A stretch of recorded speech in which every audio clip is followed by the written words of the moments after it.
Hi guys. I know in a couple of my previous videos I've done on reloading GP11 brass.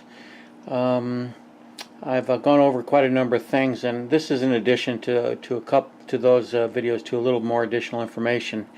But first I want to mention to you, here's two cases that are stamped DA. And I know in my previous videos I've mentioned I thought the lifespan of GP11 brass was short, being only good for maybe a couple of reloadings before they would actually start to split between the shell and the cup. So I'm trying to see if that's accurate or not. So what I've done here is these are a couple of cases GP11 now and what I'll do is to keep track of how many times I've fired a piece of brass after I shoot it. I will take, and I've got a small electric inscribing tool. I'll mark the base of it. I'll put a mark on it, a permanent mark each time I fire it, so I can look at the case readily and see how many times it's been fired.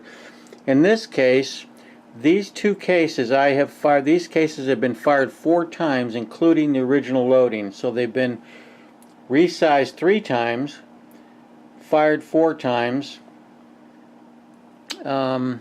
And so I'm going to go into it again here, and I'm going to resize these things again. Of course, you can see I've decapped them. I've taken the burred-in primers out of them, and I am going to take and resize them again. I'm going to put powder, bullet, and primer back in them. I'm going to shoot them again. I'm going to shoot them until I start to see signs of failure on them to either prove or disprove my assertion that these GP11 brass is short-lived.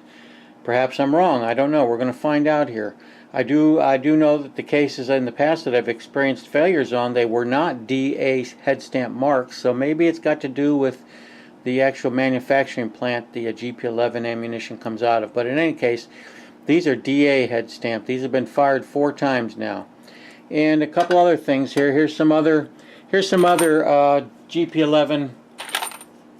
Here's some other GP11 brass that I have shot recently. This is once fired brass. This is a piece of GP11 that has been once fired. And what you're going to find is after you do what you need to do to decap them and all that stuff, first I'll just make a small note.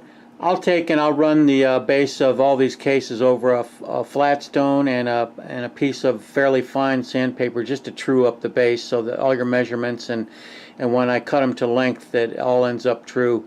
But at any rate, what you're going to find is after you resize a piece of GP11 brass, you're going to see that the overall length of the case is going to be too long. In this case, this case shows 2-inch, 195, 194.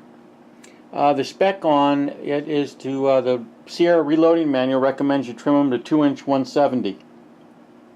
So that's what I'm going to do. Now, trimming them to length will require that you have the mouth deburred both inside and outside, which I will do. And this is not something you're going to have to do every time you shoot them. Just off the initial firing from the factory reloading. And if you look, you're going to be able to see here, if I can get a good close-up of this, you can see where the mouth has been crimped from the factory. Some of that's going to come off here in the process of me trimming it to length.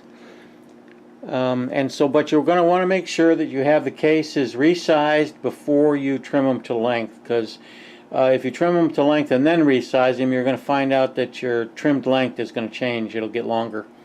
So anyways, that's what I'm going to do. I'm going to put these on my RCBS power trimmer here. I don't do it manually. I can't. You would go crazy if you try to do these, trim them to length by hand.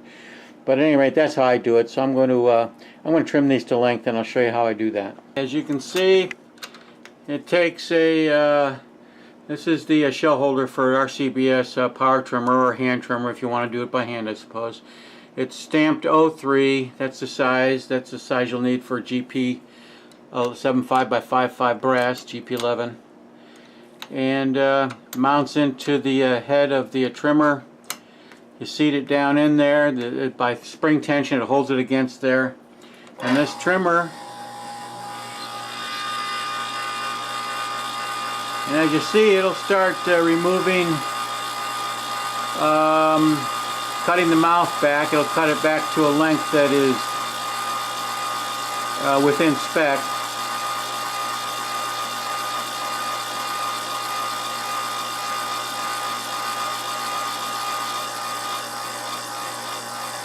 And it is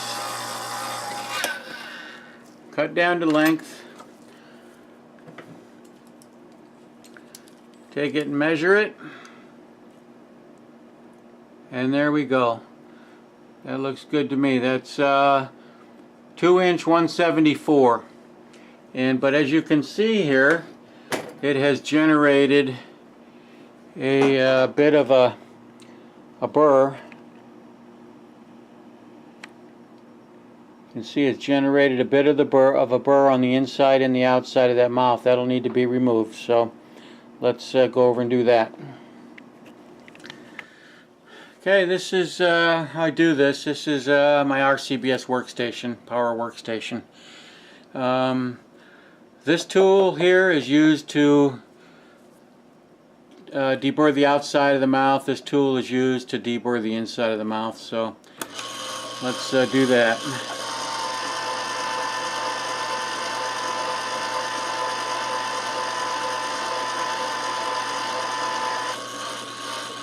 And you see how that's taken the outside, it's cleaned the outside of that mouth up.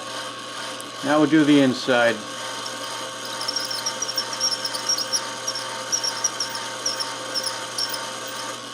Doesn't take much.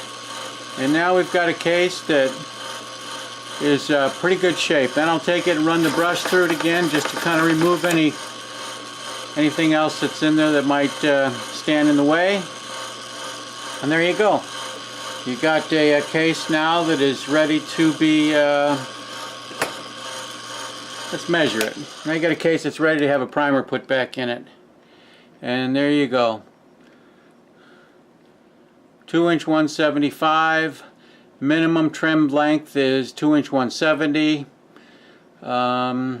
Maximum length spec is 2-inch 180. So we are right in the middle of our minimum and maximum lengths, which is good. So there you go.